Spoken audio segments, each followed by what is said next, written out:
வசமாக சிக்கிய அமீர் மற்றும் பிரகாஷ் ராஜ்.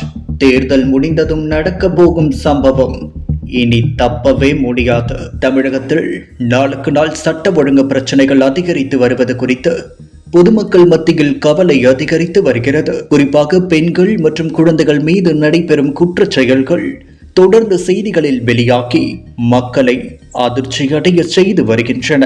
இத்தகைய முக்கியமான சமூக பிரச்சனைகள் குறித்து பேச வேண்டிய சில முக்கிய குரல்கள் அமைதியாக இருப்பது கேள்விகளை எழுப்பும் நிலையில் உள்ளது. இதே சமயம் இந்தியா முழுவதும் நல்ல வரவேற்பை பெற்றுள்ள துரந்தர் பாகம் 2 திரைப்படத்தை குறிவைத்து சிலர் திடீரென எதிர்ப்பு தெரிவித்து வருவது அரசியல் மற்றும் சமூக வட்டாரங்களில் பரபரப்பை ஏற்படுத்தியுள்ளது.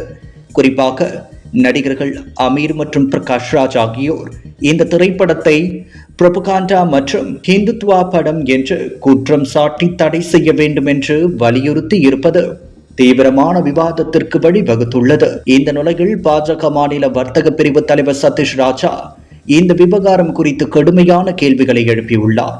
தமிழகத்தில் நடைபெறும் குற்ற செயல்கள் குறித்து ஏன் இதே அளவுக்கு குரல் கொடுக்கவில்லை என்றும், பெண்கள் மற்றும் குழந்தைகள் பாதுகாப்பு தொடர்பாக அரசாங்கத்தை ஏன் நேரடியாக கேள்வி கேட்கவில்லை என்றும் அவர் கேள்வி எழுப்பியுள்ளார்.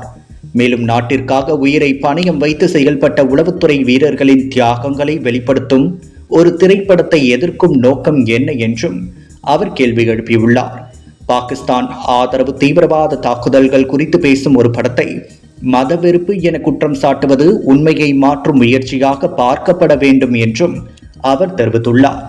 ஒரு திரைப்படம் பிடிக்கவில்லை என்றால் அதை பார்க்காமல் இருப்பது தனிப்பட்ட உரிமை என்றாலும் அதை மற்றவர்களும் பார்க்க கூடாது என்று தடை கோருவது ஜனநாயக சுதந்திரத்திற்கு எதிரானதாக பலரும் கருத்து தெரிவித்து வருகின்றனர்.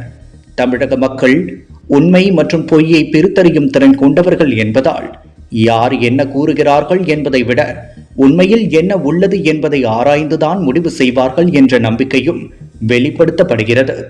தற்போதைய சூழலில் தேவையானது தடை அல்ல, உண்மை வெளிவர வேண்டும் என்பதே பொதுமக்களின் எதிர்பார்ப்பாக உள்ளது.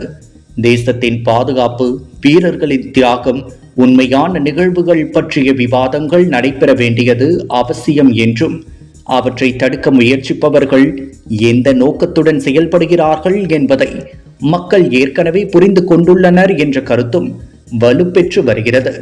உண்மையை மறைக்க முடியாது, மக்கள் தீர்ப்பே இறுதி என்ற நிலைப்பாடு இந்த விவகாரத்தில் தெளிவாக வெளிப்படுகிறது.